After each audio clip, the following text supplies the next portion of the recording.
La otra es electromovilidad, en el que usted en la Ciudad de México pues tiene pues ya 5 años de mucha experiencia de cómo liderar una transición hacia la electromovilidad. Evidentemente queremos bienestar, queremos educación, queremos acceso a la salud, acceso a la cultura, al deporte. Hola, ¿qué tal? ¿Cómo están? Bienvenidos a este nuevo podcast. Y hoy tengo como invitada a Altagracia Gómez. Ella es una gran empresaria mexicana que es muy joven, muy inteligente. Y hace unos años la conocí, o hace menos de 2 años quizá. Y ahora que sea parte de estos diálogos y la elaboración del proyecto de nación. Y ella está a cargo de algo muy interesante que ahora les vamos a platicar. Se trata de esta inversión que está llegando a nuestro país gracias a el tratado comercial con Estados Unidos, a problemas que hubo después de la pandemia, de traslado de mercancías y bienes de China hacia América y a otros lados del mundo. También lo que significa hoy la estabilidad económica, social de nuestro país. Todo eso ha hecho que México sea uno de los países donde muchísimas empresas quieren venir a invertir. ¿Qué problemas tenemos para eso? Bueno, ¿dónde hay agua? ¿Dónde hay recursos naturales? ¿Dónde es difícil que haya ciertas empresas? Entonces tenemos que hacer un proceso de planeación. Y Altagracia ha hecho algo maravilloso que quiero mostrarles, de cómo hay planos que se superponen de distintos temas de la República Mexicana. Entonces, Altagracia, platícanos. Pues feliz de estar aquí, muy emocionada por formar parte de esto, la planeación para la inversión. Exacto. ¿No? Y obviamente queremos que el corto plazo no vaya a comprometer el largo plazo del país, sino que lo potencie. Y en eso pues tenemos algunos principios que hemos estado pues viendo de la economía mixta, de la prosperidad compartida, y para eso requeríamos un análisis holístico, desde luego de la rentabilidad económica que pueden tener las compañías y los clientes, pero también de las comunidades y los colaboradores. Sí, estamos pensando en las personas, en cómo no necesariamente es la inversión por la inversión, ¿no? Sino que la inversión genere bienestar, genere un buen vivir, que quien va a trabajar en una empresa pues tenga un buen salario, que tenga acceso a la vivienda, que tenga acceso a las escuelas, que tenga acceso a una clínica, y para eso pues necesitamos ordenar el crecimiento, ¿no? A ver, ahora sí platicamos. Y entonces, en función de eso, pues nos pusimos a ver como con qué contábamos. Y esto fue mucho con ayuda, desde luego, de información pública, pero también en muchas cámaras nos ayudaron a ver dónde están los corredores de industrias estratégicas, textiles, turísticas, químicas, petroquímicas, constructoras, etcétera, etcétera.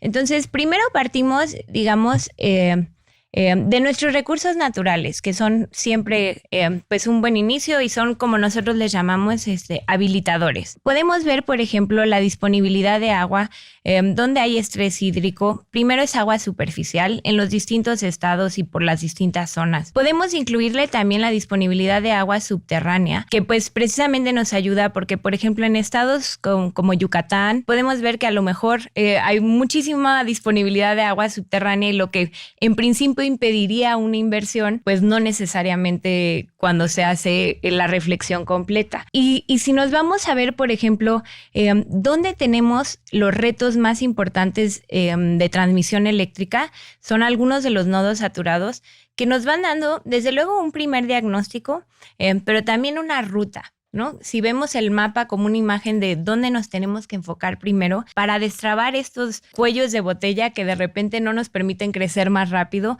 y crecer con bienestar, pues podemos identificar rápidamente los corredores de transmisión o, por ejemplo, los proyectos de carretera que estaríamos haciendo a lo largo de la frontera para conectar centros de producción con centros de consumo, para conectar el Golfo con el Pacífico, etcétera, etcétera. Podemos ver también algunos corredores turísticos que, como vemos, pues desde luego el sur tiene predominantemente una vocación turística. El sur-sureste y más ahora con el Tren Maya. Con toda la belleza, riqueza cultural, natural que tiene y que puede ofrecer muchísimos tipos de turismo, ¿no? Y eso también se va a ir, digamos, deshojando poco a poco.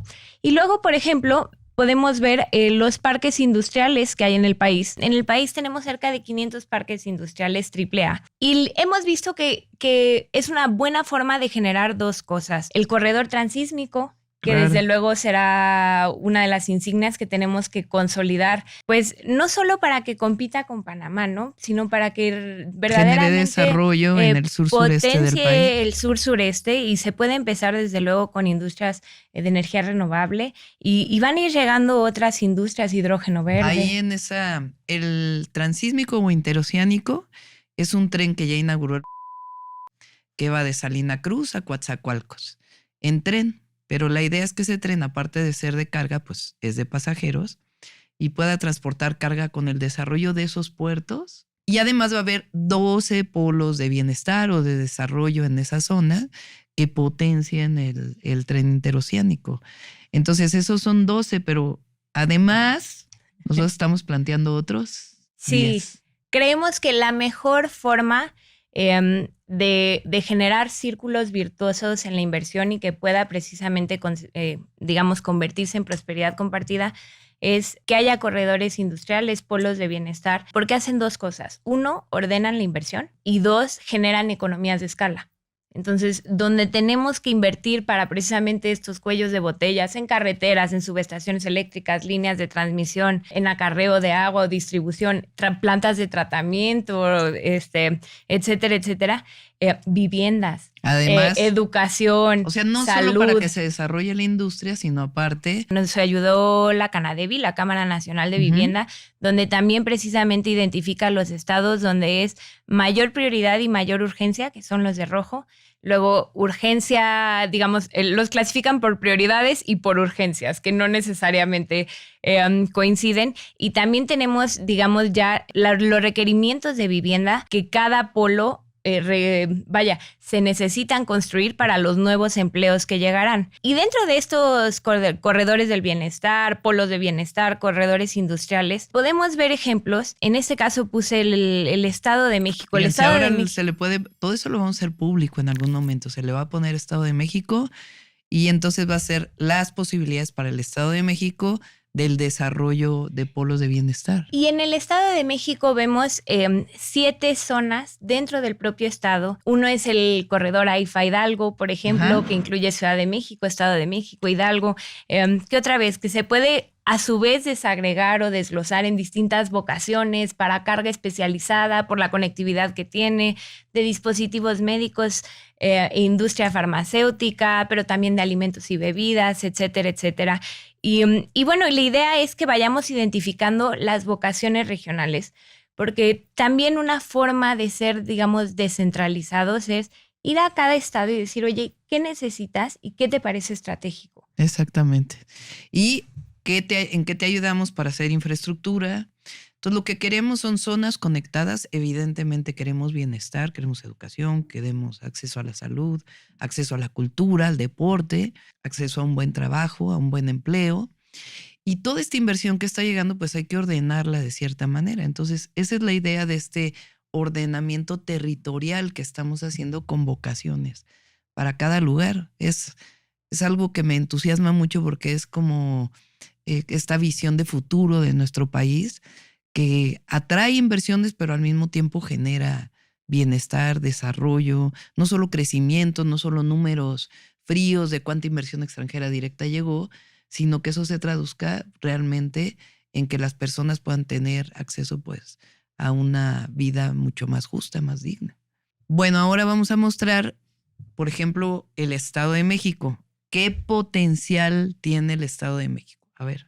Y, por ejemplo, vemos que en el Estado de México hay identificadas 7 zonas estratégicas para inversión, que están así caracterizadas por su demografía, por la vocación ya económica, pero también la infraestructura, la ubicación y la conectividad. Y entonces vemos, pues en la primera, que es, digamos, el centro del Estado de México, donde hay un hub logístico, ¿no? El Estado de México es el estado con más parques industriales del país. Cierto.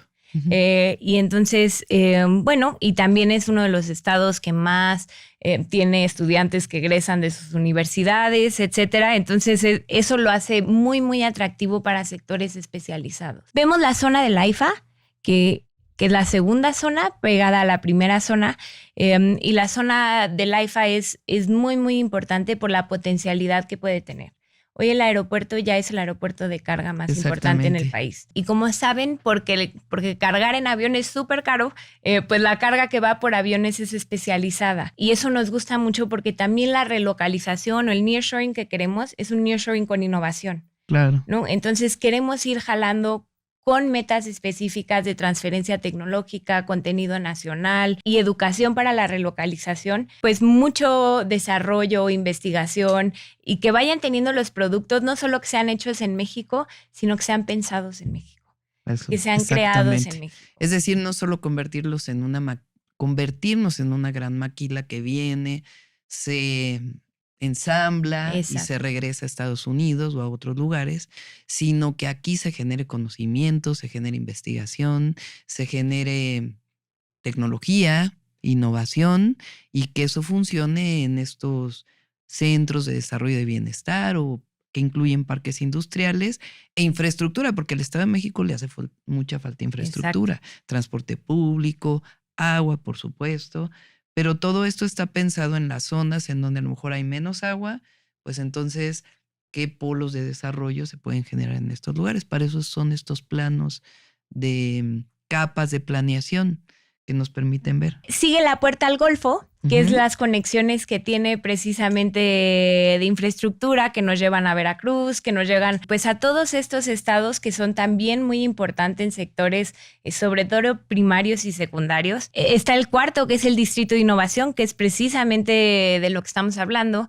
Dentro de los diálogos de alto nivel que tuvimos con Estados Unidos y Canadá, dijimos hay 5 industrias que tenemos que detonar entre los 3. Y una de ellas es semiconductores, la otra es electrónica, la otra es electromovilidad, en el que usted en la Ciudad de México pues tiene pues ya 5 años de mucha experiencia de cómo liderar una transición hacia la electromovilidad, digamos que sea desde luego ordenada, pero que también sea visible desde el día 1, ¿no? Y en eso creo que seguiremos siendo líderes, yo creo que en el mundo.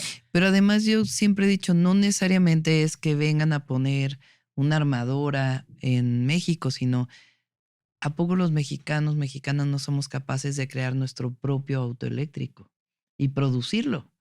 Eso no tenemos por qué negarnos a esa posibilidad, cuando además en nuestras ciudades se requieren autos compactos, autos chiquitos, accesibles, que además con el tráfico que hay en las ciudades o tránsito que hay en las ciudades, pues no necesariamente requieres, aunque bueno, quien quiera comprarlo evidentemente, un Tesla, sino que a lo mejor es un auto más pequeño.